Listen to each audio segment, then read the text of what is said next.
서익범 특별검사팀이 이 드루킹 김동원 씨의 댓글 조작을 공모한 혐의를 받고 있는 김경수 경남지사를 다시 소환해서 조사하겠다고 조금 전 브리핑을 통해서 밝혔습니다.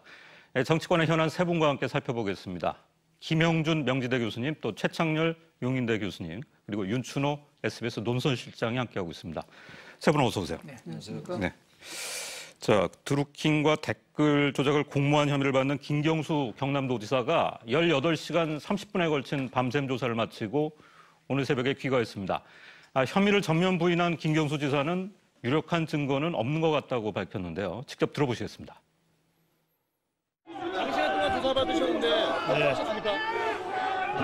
충분히 설명했고 소상히 해명했습니다. 수사에 당당히 임했습니다. 들어갈 때랑 입장 변화 없으세요? 들어갈 때랑 입장 변화 없으세요? 네, 여전히 똑같습니다. 특검이 유력한 증거 제시했다고 했는데 확인하셨습니까? 저희들은 그런 증거, 유력한 증거나 이런 걸 저희들은 확인했다고 생각하지 않습니다. 정치적인 특검이라고 생각하시나요? 정치 특검이다라고 제가 얘기한 적은 없고요. 정치 특검이 되지 말고 진실 특검이 되어야 한다라고 말씀을 드렸던 겁니다. 김경수를 구속하라! 김경수를 구속하라! 지방이 화이팅!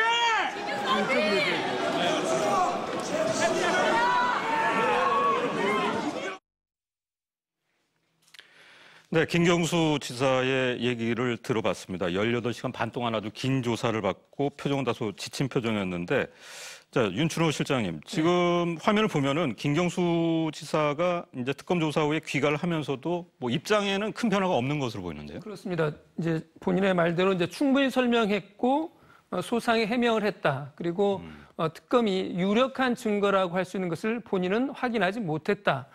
이렇게 이야기를 했어요. 그다음에 이제 들어갈 때 표정과 그다음에 나올 때 표정이 사실은 크게 다르지 않죠. 18시간 30분이나 조사를 받았으면 지쳤을 법도 한데 별로 그런 지친 표정도 아니고 그다음에 주장하는 내용도 그대로예요. 그러니까 자신이 드루킹 김동원과 공모관계라고 하는 핵심적인 혐의를 완강히 부인했다고 하는 점, 그다음에 그와 관련해서 특검의 추궁이 있었지만 그에 대해서 인정하지 않았다는 점을 강조를 하고 있죠. 네. 사실 이제 어제 출석할 때는 특검 쪽에서 뭔가 이제 깜짝 놀랄 자료를 갖고 있다는 이제 소식이 들어오면서 뭔가 좀 큰 변화가 있는 게 아닌가 싶었는데 18시간 조사를 하면서 아니 이 내용이 뭐 공개가 돼서 뭔가 변화가 있었던 건지 이제 뭐 여러 가지 생각을 해볼 수가 있겠는데 어떻게 지금 조사가 진행된 것으로 알려지고 있습니까? 일단 조사는 18시간 30분이라고 돼 있지만 실제 조사는 이제 밤 12시까지 조사를 했고요. 네. 밤 12시쯤에 이제 특검이 김경수 지사에게 의견을 물어본 것 같습니다. 지금 준비한 게 앞으로 더 물어볼 게 더 많이 있는데 네. 계속 조사를 받겠느냐 아니면 오늘은 이만하고 다음에 다시 한번 나와서 조사를 받겠느냐 이 의견을 물어보니까 김경수 지사도 조사할 게 더 많이 남았다고 하면 오늘은 여기까지 하고 다음에 다시 나와서 조사를 받도록 하겠다고 이야기를 한 뒤에 그다음에 12시까지 조사를 하고 이제 12시부터 한 3시간 반에 걸쳐서 자신이 받은 조사 내용 피의자 신문조서죠. 신문조서 내용을 꼼꼼히 살펴본 뒤에 4시가 조금 못 돼서 새벽 4시가 못 돼서 이제 특검을 나온 거고요. 방금 전에 박상영 특검보가 발표를 했습니다마는 김경수 지사를 다시 소환하기로 지금 일정을 논의 중이다 이렇게 얘기를 했고 그 재소환 방침에 김경수 지사 측도 동의했다. 그래서 지금 일정을 조정 중이다 이렇게 발표를 했습니다. 네. 자, 김영준 교수님, 지금 뭐 김경수 지사가 조사를 받고 나와서 유력한 증거는 없었다고 이제 피의자 입장에서 본인이 얘기를 했는데 결국 이제 얘기한 대로 특검에서 뭔가 가지고 있는 뭐 스모킹건 같은 카드가 없었다는 얘기일까요? 지난 5월 4일 날 경찰이 23시간을 김경수 지사를 조사를 했거든요. 네. 그런데 18시간 30분 정도밖에 조사를 안 했다는 거는 당연히 핵심적인 부분을 일부러 전략적으로 안 물어봤을 가능성도 저는 있다고 봅니다. 그럼 2차 조사를 염두에 두고 그렇습니다. 그러니까 당연히 김경수 지사는 나와서 유력한 증거가 없는 것 같다라고 얘기하는 그런 추론이 이제 가능하다고 보는데요. 김 지사가 얘기한 거를 종합하면 크게 세 가지예요. 하나는 이 킹크랩 시연을 본 기억이 없다. 저는 이 대목이 굉장히 좀 의미심장한 것 같아요.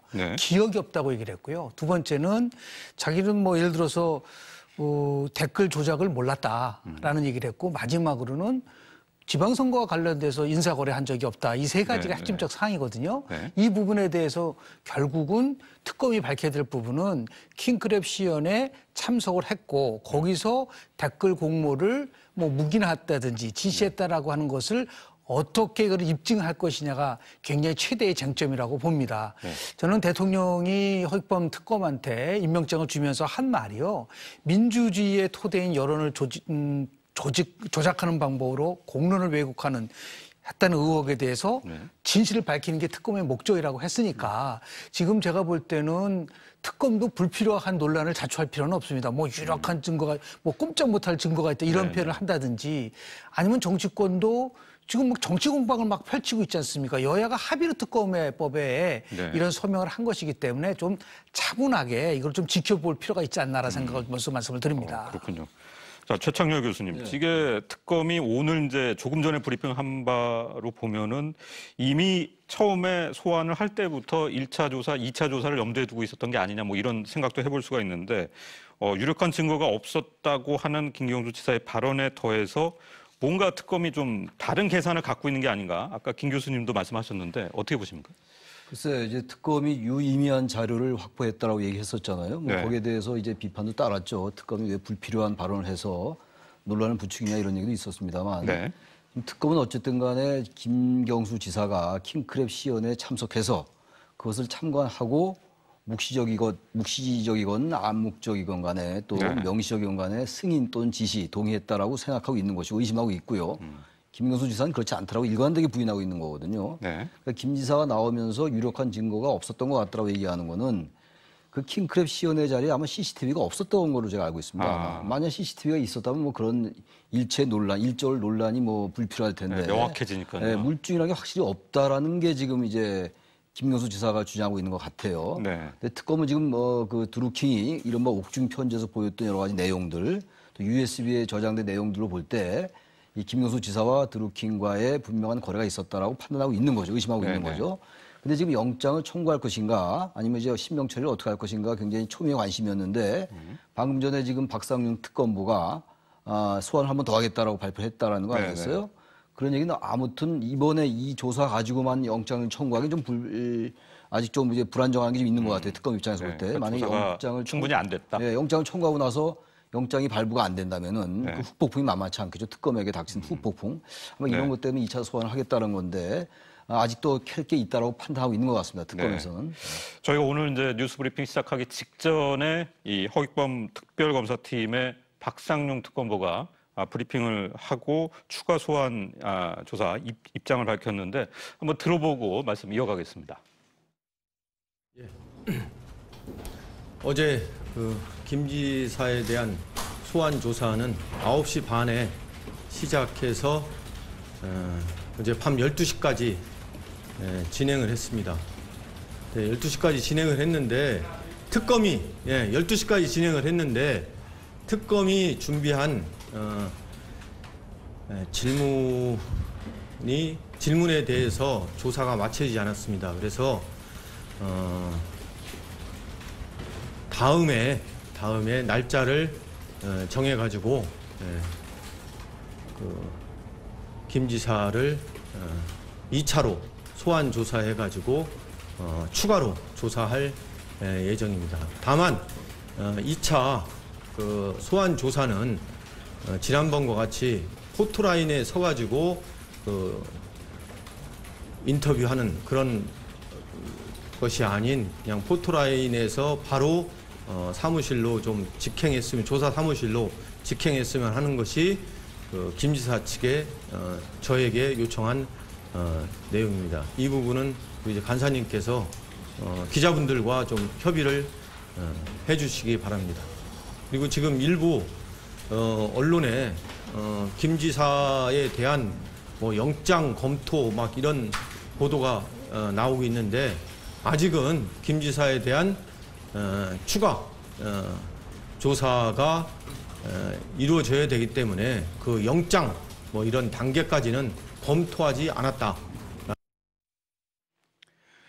네, 박상용 특검보의 브리핑 내용을 들어보셨는데요. 결국 이제 내용을 보면은 조사 시간이 충분하지 않아서 2차 조사가 필요하다는 내용이었고 또 구속영장 청구 단계까지는 아직 검토하지 않고 있다 이런 내용이었는데 자, 윤춘호 실장님, 이게 시간이 충분하지 않았다는 것은 뭐 준비한 질문을 다 하지 못했다는 의미인지 아니면은 했는데 뭐 혐의가 드러나지 않았다는 의미인지가 좀 궁금한데요. 통상적으로 이런 주요 피의자에 대한 소환 조사가 이 두 차례에 걸쳐서 이루어지는 경우는 많지는 않습니다. 대개는 뭐 18시간 이상 조사를 한다 그러면 어느 정도 물어볼 건 다 물어볼 수 있는 건데요. 그럼에도 불구하고 김경수 지사에 대해서 이렇게 추가 조사를 하겠다고 하는 것은 지금 알려지기로는 특검이 준비한 질문지가 한 100쪽 정도 된다고 그러거든요. 네. 그러니까 이제 질문할 그 자체도 많을 뿐더러 또 한 가지는 김경수 지사의 1차 소환에서 했던 내용 중에서 아마도 특검이 보기에는 허점이 있다고 생각하는 것 같아요. 네. 1차 조사를 바탕으로 해서 뭔가 다시 추궁할 수 있는 거리가 있다고 봐야 될 것 같고요. 왜 이렇게 말씀을 드리냐면 김경수 지사의 혐의 사실이 그렇게 복잡하지 않습니다. 주요 혐의 사실이라고 하는 게 한 3가지 정도고 그것은 어떻게 보면 좀 단순한 어떤 혐의일 수 있어요. 혐의 자체로만 보면. 그럼에도 불구하고 추가 소환을 한다고 하는 것은 1차 조사에서의 김경수 지사의 진술이 재차 추궁할 수 있는 어떤 그러한 거리를 제공한 것으로 특검이 판단했을 가능성이 높고요. 그렇기 때문에 김경수 지사에 대한 구속영장 청구 등과 같은 후속 일정은 2차 소환 조사 결과에 달려있다 이렇게 볼 수 있을 것 같습니다. 자, 최창녕 교수님, 구속영장 청구까지는 그 단계까지는 검토하지 않았다 이렇게 특검보가 얘기를 하는데 이 얘기는 뭐 구속영장을 청구하지 않겠다 이런 의미도 아닐 것이고 그렇다고 하겠다 이런 의미도 아닌데 어떻게 봐야 될까요? 만약에 구속영장을 또 청구를 안 하게 된다면은 또 상당히 야당으로부터 뭐 사실 이 사건의 성격이 정치적인 성격을 완전히 배제하기가 어려운 사건이거든요. 여야가 지금 이 부분에 대해서 상당히 여러 가지 논평을 내고 이런 상황인데 청구를 하긴 할 거라고 저는 생각합니다. 지금 18시간 조사를 하고 2차 재소환을 한다고 했는데 뭐 그것이 이루어질지 안 이루어질지 모르겠습니다만 이루어지겠죠. 소환한다고 했으니까. 그 상태에서 영장을 청구 안 하기는 어려울 것 같아요. 물론 불구속해서 기소할 수도 있겠습니다만 영장 청구를 위해서 탄탄한 어떤 뭔가 입증할 수 있는 그러한 소명할 자료를 준비하는 것이 아닌가. 그렇다면 2차 소환, 지금 앞서 윤 실장께서 말씀하신 것처럼 2차 소환하는 경우가 별로 없잖아요. 특히 현직 경남지사인데 경남도정 시작한 지 얼마 되지도 않았는데 다시 지금 경남에서 다시 서울로 소환한다는 게 쉬운 일이 아니거든요. 그럼에도 불구하고 2차 소환을 얘기하는 걸로 봐서는 한 번 더 소환해서 뭔가 탄탄하게 물증을 만들어서 영장을 청구할 생각을 가지고 있는 것이 아닌가라고 추론할 수 있을 것 같습니다. 그렇군요. 그렇게 볼 수 있겠네요. 자, 뭐 오늘 새벽 3시 50분에 거의 4시가 다 돼서 이제 특검 조사를 받고 나왔기 때문에 나올 때의 광경도 상당히 이제 특검 소환 시점과 아주 비슷한 광경이 펼쳐졌습니다. 특히 이제 지지자들과 이 보수 단체가 아주 뒤엉키는 그런 또 혼란이 벌어졌는데요. 뭐 그림 보시면서 가겠습니다.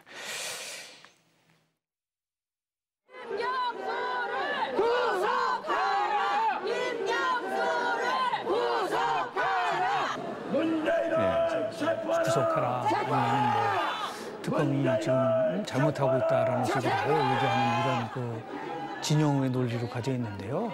대한민국은 이제 법치주의 국가입니다. 그러니까 대통령도 얘기했지만 공론을 왜곡하고 조직했다는 의혹에 대해서 진실을 밝히고 있는 거기 때문에 여기에 대해서 무조건 뭐 정치특검이라고 얘기해도 안 되고 그리고 무조건 구속해라 해도 안 되는 것이고요. 이 부분은 이제 차분하게 우리가 좀 지켜볼 필요가 있지 않나 생각이 좀 들고 그래서 아마도 이제 지금 아직까지는 뭐 시간이 좀 있지만 원래 특검이 25일까지 아니겠습니까? 그럼 이제 특검 기간 연장 문제를 가지고 아마 충돌할 가능성이 굉장히 큰데요. 권치권에서요. 그러니까 정치 공방이 이루어지는데 저는 저렇게 김경수 지사가 당당하고 상세히 소상하게 발표했다고 한다면 저는 스스로 연장해달라라고 얘기를 오히려 할 필요가 있는 거예요. 그래야지 이 부분에 대해서 한 점의 의혹도 없이 밝혀질 수 있는 부분이 있는 것이지 또다시 이것을 뭐 예를 들어 특검이 요구했는데 이 연장이 안 된다든지 또 지나치게 정치 공방으로 흘러가 버리면은 이것을 또 두고두고 하나의 그런 큰 문제점으로 남을 수 있기 때문에 정말 한 점 없이 밝힐 수 있는 그런 의미에서 봤을 때 정치 공방은 좀 자제하고 특검은 또 증거로 진실을 밝혀야 된다. 그러니까 어떠한 뭐 상황적 논리라든지 이런 그런 거 가지고는 뭐 안 되기 때문에 그런 의미에서 보면 시간이 필요하다면 시간을 주고 그리고 확실하게 상세하게 이 부분에 대해서 저는 소명할 필요가 있지 않을까라는 생각을 합니다. 네. 특검 기한 연장이 필요하다면 해야 된다. 이제 그런 그렇습니다. 입장이신 거죠. 자, 뭐 역시 이제 김경수 경남도지사 앞으로 신병 처리에 관심이 모아지고 있는데 사실 여기에 대해서 허익범 특검이 오늘 아침 출근길에 입장을 밝혔습니다. 들어보겠습니다. 지금 입장이 나오고 있는데요. 윤철호 실장님, 이게 너무 앞서가지 말라는 말은 조금 전에 이제 특검 보의 브리핑과 좀 맥이 닿는 부분 같은데요. 그렇습니다. 이제 허익범 특검의 머릿속에는 이제 추가 소환이라고 하는 일정표가 있었기 때문에 네. 언론에 이제 영장 발부와 관련된 기사들이 보면 상당히 앞서가는 걸로 이렇게 보였겠지요. 김경수 재소환 가능성은 수사팀이 필요하다고 하면 하겠다고 하는 취지거든요. 네. 그렇기 때문에 아까 말씀드린 것처럼 추가 소환 결과를 보고 영장 청구 여부를 결정하겠다는 것인데요. 근데 이 부분과 관련해서는 두 가지를 좀 생각해 볼 수가 있어요. 하나는 특검이 유력한 증거가 있었다 그러면 1차 소환에서 그걸 안 썼을 리가 없어요. 네. 그걸 이제 썼을 텐데 그것이 김경수 지사가 보기에는 자신을 제압할 수 있는 완벽한 어떤 그런 증거가 되지는 않았던 것 같고요. 네. 그럼에도 불구하고 김경수 지사의 진술 내용 중에 보면 추가로 추궁할 수 있는 그런 허점이 있다라고 보는 것이 이제 특검의 생각일 테고 네. 그렇다 그러면 추가 소환 이후에 아까 주창렬 교수님 말씀하신 것처럼 어떤 식으로든 영장 청구를 아주 신중하게 그다음에 적극적으로 검토할 가능성은 대단히 높다고 봐야 될 것 같아요. 네. 자, 지금 김영준 교수님도 좀 전에 말씀하셨지만은 지금 이제 일단 특검 입장에서는 2차 소환이라는 카드를 꺼내든 거고 또 신병 처리 문제가 있고 특검 기간 연장 문제가 역시 정치권에서 있고 상당히 이제 이 세 개 변수들이 맞물려 있는 것 같은데 앞으로 어떻게 전망하실까요? 그래서 허익범 특검은 이제 그런 정치적인 고려를 일절하지 말아야 될 것 같아요. 네. 일단 뭐 이 특검법을 만들 때 한 차례 연장할 수 있었던 거였잖아요. 한 차례 연장하고 이제 또 30일이 가능한 거기 때문에 수사 결과를 충분히 보고 난 다음에 어쨌든 이 사안을 더 이상 필요하지 않다면 뭐 종료하는 것이고 지금 현재 특검은 아마 배수진 치고 이제 25일까지 마치겠다는 생각인 것 같은데 수사 상황에 따라서 얼마든지 연장할 수가 있는 거거든요. 네. 최종적으로 이제 문재인 대통령이 결정을 하는 거니까 어쨌든 이 사안은 아까 지금 나올 때도 여러 그 뭐 진영 논리라는 말씀도 나왔습니다만 지지자들하고 또 반대하는 사람들 간에 막 엉큐 막 이런 부분들이 있잖아요. 현직 경남지사라는 측면도 있고 네. 또 김경수 지사가 이른바 친문의 핵심이라는 이런 현실적인 요인도 분명히 있는 거거든요. 특검들은 그러나 이런 부분들 전혀 고려하면 안 된다는 생각이 들어요. 워낙 예민한 문제이기 때문에 그래서 수사기간 연장이 필요하다면 연장해야 되겠죠. 굳이 뭐 연장 안 할 이유가 없죠. 그러니까 수사상 필요에 의해서 그럼요. 그래 어쨌든 마지막까지 이 어떤 입증할 수 있는 물증을 얻어낼 수 있다면 해야 되는 것이고 네. 앞서 말씀처럼 김경수 지사도 뭐 그 부분을 거절할 이유도 없을 것이고 거절하지도 않을 것 같기도 합니다. 본인이 일단 먼저 특검을 요청했다라고 항상 얘기해 왔기 때문에 그렇게 생각을 합니다. 자, 좀 정리를 해보면은 오는 25일이면은 이제 특검의 1차 수사 기한이 종료가 되고 문재인 대통령의 승인이 있으면은 이 30일 동안 수사 기간을 연장할 수가 있습니다. 자, 여기에 대한 야당도 아주 적극적인 입장을 내놓고 있는데 한번 들어보겠습니다. 김경수 지사가 소환되고 했으니까 또 그 결과가 또 나오지 않겠습니까? 짧은 시간 내에 뭔가 다 할 수 있는지 없는지를 봐야 되겠죠. 결국은 무슨 이야기인가 하면 필요하다면 연장을 이야기할 수도 있지 않느냐 하는 이야기입니다. 아직도 수사에 착수하지도 못한 것들이 많이 있습니다. 수사기간이 충분하지 못하다면 수사기간을 연장해서라도 모든 진실을 밝혀야 합니다.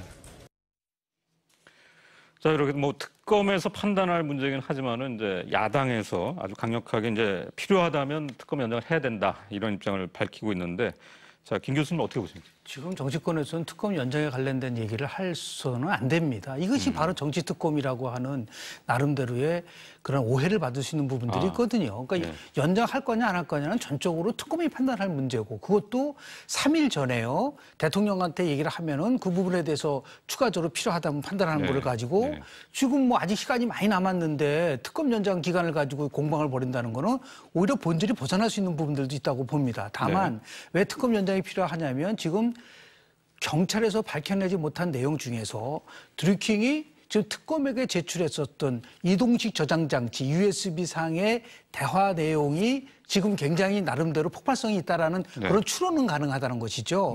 아마도 이 부분을 가지고 집중적으로 어제 그 소환조사에서 서로 아마 공방이 있을 가능성이 저는 컸다고 봐요. 네. 그러니까 당연히 그 과정 속에서 자신들의 미비점을 보완해서 다시 재소환하겠다라는 그런 방침을 세운 것 같고요. 더 나아가서 지금 송인배 뭐 비서관이라든지 아니면 백원우 비서관에 대한 부분들도 아직까지 소환 조사가 이루어지고 있지는 않고 있기 때문에 네. 이런 부분들도 같이 맞물려 있다고 한다면 아마도 그것 때문에 특검 기간이 연장이 필요하다고 특검이 판단할 가능성은 있어요. 네네. 이런 부분에 대해서는 이거는 특검의 고유 권한이라고 맡겨두고 네. 실질적으로 좀 이 문제와 관련해서 너무 지나치게 정치 공무원으로 가면은 지금 12차례의 특검이 있었거든요. 99년도에 특검법이 네. 발의된 이후에 지금 13번째입니다. 그런데 네. 실은 특검은 뭐 굉장히 일어났지만은 실제적 진실을 밝혔던 사항들은 그렇게 많지를 않아요. 그렇기 때문에 우리가 너무 앞서서 예단을 하고 정치적으로 이렇게 판단을 하는 것들. 그럼 뭐 지금 김동철 뭐 원내대표 같은 경우는 아직 착수도 하지 않았다. 그럼 뭐 김동철 원내대표가 그걸 어떻게 알아요? 그러니까 그건 특검의 사항이기 때문에 특검에게 모두 마치고 오히려 다른 부분 속에서 특히 민생 경제와 관련된 부분에 정치권은 집중할 필요가 있지 않을까 생각을 합니다. 네. 자, 말씀하시는 중에 속보가 하나 들어왔는데요. 통일부 발표 내용인데 오늘 판문점을 통해서 우리 국민 1명을 북한 측에서 인계를 받았다. 이런 내용을 이제 통일부가 발표를 했습니다. 자세한 내용이 좀 들어오면은 다시 전해드리도록 하겠습니다. 자, 다음 내용으로 넘어가 볼 텐데요. 김동연 경제부총리가 어제 삼성전자 평택 반도체 공장을 찾았습니다. 경제부총리의 삼성전자 방문은 이번 정부 들어서 처음인데 사실 이번 방문 과정에서 여러 가지 또 논란이 있었기 때문에 더 주목이 되는 부분이었습니다. 한번 방문 장면을 보시겠습니다.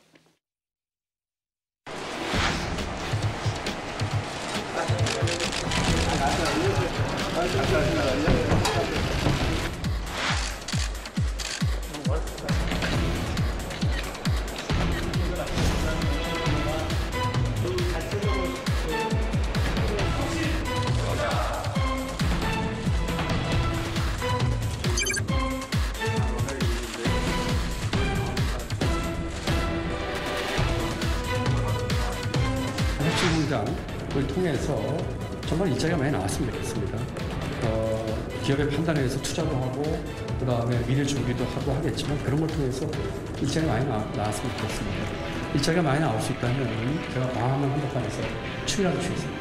20만 개, 25만 개 나오면 뭔들 못하겠습니다. 뭔들 못하겠습니다. 뭔들 못하겠습니다.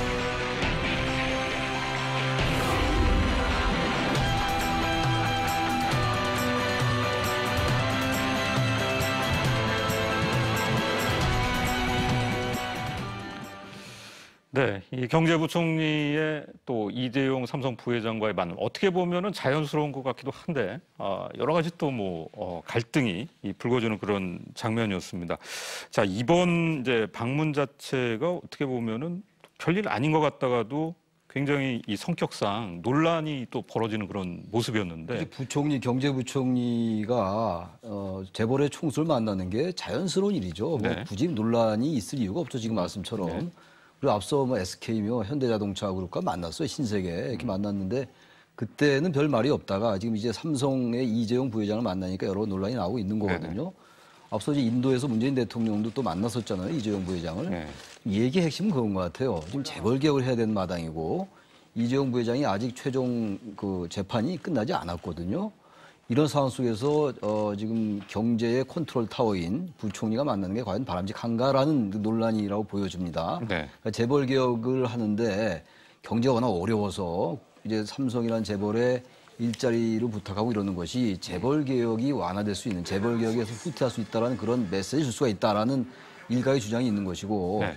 그렇지 않고 지금 경제가 이렇게 어렵고 지금 그야말로 지금 7개월째 이 고용 대란이 이루어지고 있고 그야말로 사상 최고의 이런 경제 지표의 악화 속에서 경제부총리가 재벌을 만나가지고 재벌 대기업 총수를 만나서 이런 얘기를 하는 게 왜 나쁘냐라는 두 가지가 아주 첨예하게 대립하고 있는 것 같아요. 네네. 어떤 면에서 볼 때 아주 이념적인 부분도 배제할 수 없는 것 같고 네. 여러 가지 얘기가 나오겠습니다만 기본적으로 재벌 개혁이라는 문제하고 대기업의 역할이라는 문제를 너무 이렇게 대척점에 둘 필요는 없을 것 같아요. 별개의 문제인 것이죠. 네. 이 대기업을 통해서 일자리를 창출하고 투자를 유도하는 것이 재벌 개혁을 하지 않는다는 얘기와 동일시될 수는 없는 거거든요. 그런 점에서 볼 때 지금의 논란이 너무 한쪽으로 편협된 부분이 분명히 있는 것 같아요. 네. 최근에 또 나온 얘기가 청와대와 또 경제부총리와의 뭐 이른바 재벌의 일자리를 구걸한다는 이런 논란도 있었어요. 물론 청와대는 부인했습니다만 이런 부분들을 볼 때 이런 좀 구태연한 논란인 것 같고요. 이런 것들에 대해서 좀 청와대나 경제부총리나 이런 말이 새어나오지 않게 좀 단속할 필요는 있을 것 같아요. 사실 이제 논란이 시작된 거는 문재인 대통령이 이제 인도 방문할 때 이제 삼성 공장을 방문해서 일자리 창출과 투자를 당부했었고 그 이후에 어떻게 보면은 김동연 부총리의 만남은 좀 후속 조치 같은 그런 느낌이 있었는데 사실 그 이후로 정권 내부에서도 그렇고 현 정부의 이제 핵심 지지층 사이에서 뭐 말씀하셨던 이제 재벌 개혁이나 경제 민주화 정책이 후퇴하는 게 아니냐 이런 지적이 나왔던 게 사실이고 특히 이제 국정농단 사건에 연루돼서 재판을 받고 있는 오너 그러니까 이재용 부회장이 있는 삼성의 고용과 투자를 좀 기대는 모양새가 되는 게 바람직하지 않다. 이런 것 때문에 논란이 불거진 거 아닙니까? 그렇죠. 이재용 부회장이 이제 지난 2월에 집행유예인 석방이 됐습니다만은 1심에서는 이제 실형을 선고받았죠. 그래서 대법원에서 지금 재판을 받고 있는 그런 상황이고 그다음에 그 혐의가 단순한 것이 아니고 이른바 지난 박근혜 정부의 적폐라고 할 수 있는 그런 사건하고 뭐 직접적으로 관련돼 있고 그다음에 또 당사자라고 할 수 있는 그런 처지란 말이에요. 그렇기 때문에 다른 기업과는 좀 다르게 정권 핵심부 인사들에서는 삼성하면 이제 적폐라고 하는 이런 이미지를 가지고 있을 수 있고 그렇기 때문에 반삼성 정서라고 하는 것이 상당히 강하게 남아있는 것이 좀 사실인 것 같아요. 그렇긴 하지만은 앞에서 조 교수님 말씀해 주신 것처럼 지난달 대통령이 이제 인도에서 만나서도 한국에서도 일자리 많이 만들어주고 투자 많이 해주셨으면 좋겠다. 뭐 기업에게 당연히 할 수 있는 부탁이죠. 그다음에 또 기업 입장에서는 그런 일 하는 게 이제 기업의 일이고 또 기업이 뭐 복지 사업가들 아니니까요. 자기들 이익 남으면 이제 일자리 만들고 이제 투자하는 거죠. 그렇게 보면 크게 문제 삼지 않아도 될 사안인데 이렇게 문제가 됐다고 하는 것은 그만큼 우리 사회에서 삼성을 바라보는 어떤 이중적인 시선, 그다음에 서로 상반되는 시선이 강하게 있기 때문이 아닌가 싶습니다. 네. 이제 앞서 말씀하신 대로 김동연 부총리는 취임한 후에 LG 또 현대자동차, SK, 신세계 같은 이제 대기업을 방문을 했고 그때마다 이 기업들이 또 대규모의 이 투자 계획을 발표를 했었습니다. 어제 이제 삼성을 방문하고 나서는 뭐 그동안의 논란을 좀 의식해서인지 뭐 곧바로 무슨 투자 계획 같은 게 나오지는 않았는데요. 실제로 한국 경제가 지금 생산, 설비, 투자 모두 빨간불이 켜져 있어요. 지금 우리 경제가 한가할 때가 아닙니다. 한가한 게 아니에요. 엄청난 위기 상황이라고 한다면은 경제부총리, 특히 이 경제 모든 책임을 지고 있는 부총리 아닙니까? 이 부총리라는 거는 이런 면에서 봤을 때는 늦은 감도 있는 거예요. 빨리 대기업들을 만나서 투자 계획 발표 같은 포함해서 경제를 살 수 있는 걸 동참할 수 있게끔 해줄 수 있는 힘을 경제부총리한테 실어줘야 된다는 거죠. 청와대 중심의 정치가 있어서 자꾸만 경제부총리를 뒤에서 흔들어댄다는 모습으로 보이면은 이것은 굉장히 위험한 시로가 될 수밖에 없다. 청와대 비서실은 비서에 불과하다. 이 모든 컨트롤 타워는 경제부총리가 책임을 갖고 그리고 나서 경제가 잘못 간다. 그럼 책임을 지고 물러나는 거예요. 그럼 현재까지는 경제부총리가 이것을 어쨌든 간에 이 단순하게 이것을 기업하기 좋은 환경을 만드는 거와 기업이 책임을 지는 거는 현재의 부총리가 방문하는 거와는 전혀 별개의 문제를 가지고 본질이 아니란 말이에요. 어떻게든 간에 경제를 살려서 일자리를 만드는 부분이 핵심이고 또 9월 한번 보십시오. 혁신 성장을 위한 삼성 현장 소통 간담회라고 돼 있어요. 그럼 혁신 성장의 주체는 지금 누구냐? 누가 봐도 경제부총리라고 한다면 소득적 성장을 얘기하고 있는 청와대 측에서는 이 부분에 대해서는 왈가불가해서는 안 된다. 우선심을 실어주고 경제를 살리고 일자리를 만드는 게 최우선 과제라는 것을 저는 조금 우리가 그 부분에 대해서 훨씬 많은 비중을 좀 둬야 되지 않을까 생각을 좀 합니다. 그러니까 교수님 말씀은 혁신 성장을 주도하는 임무를 경제부총리에게 맡겼다면은 그렇습니다. 어느 정도 이제 운신의 폭을 주고 재량권을 인정해줘야 된다 이런 의미 같은데요. 자, 뭐 그렇게 되면은 일단 처음에 이 발단이 된 이른바 구걸 논란의 내용으로 한번 넘어가 보겠습니다. 사실 이 구걸 논란에 대해서 청와대가 이제 구걸이라는 뭐 식의 그런 표현을 쓴 적은 없다 이렇게 해명을 했었는데. 자, 윤춘호 실장님, 김의겸 대변인의 이제 설명이 있기는 했습니다. 그렇습니다. 이제 지난주에 이제 일부 언론에서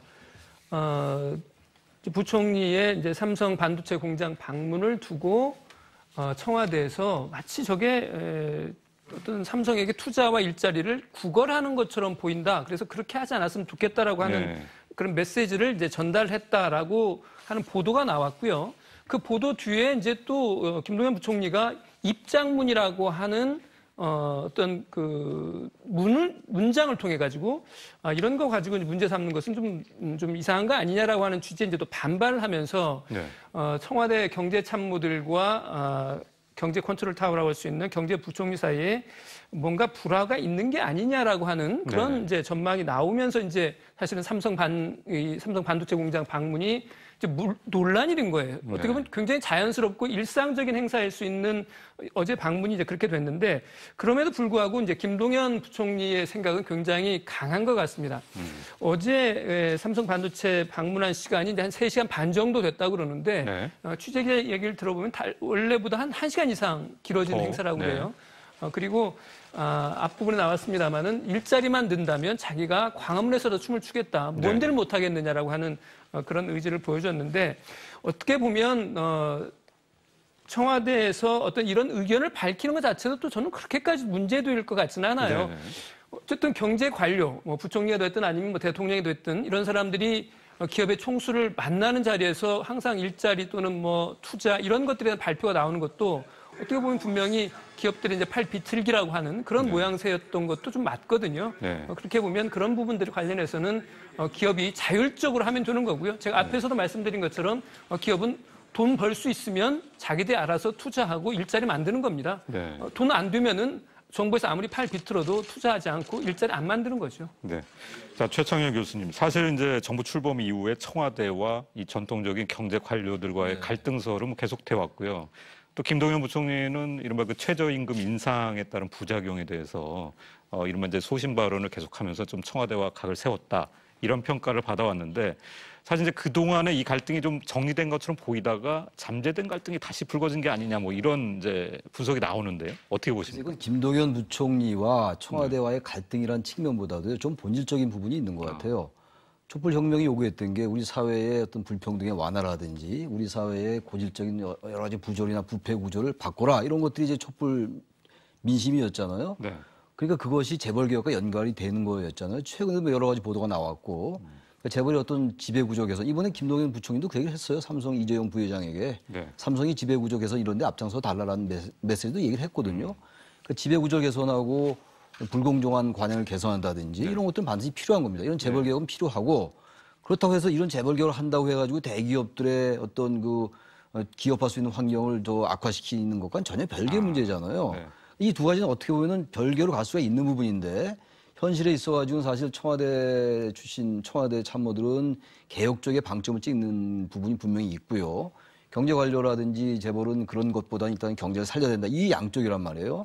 이 두 가지 같이 갈 수 있는 건데 현실의 운영에 있어가지고는 분명히 상충되는 면이 있는 거죠. 아마 그런 부분들이 이제 청와대와 이 지금 경제부총리와의 갈등으로 비추는 것이기 때문에 이런 부분은 앞으로도 계속될 수밖에 없을 것 같습니다. 구조적으로. 단지 그래서 청와대나 경제 이 사이드도 그렇고 뭔가 국민들에게 하나로 정제된 메시지를 내야 될 것 같아요. 이게 자꾸 혼재돼가지고 자꾸만 메시지가 나오니까 본래 있는 것보다 더 국민들에게 불신을 줄 수가 있다. 정책 불신 이런 것들을. 그래서 그런 점을 청와대도 그렇고 경제 이 관료들도 그렇고 좀 유의할 필요가 있다고 생각합니다. 네.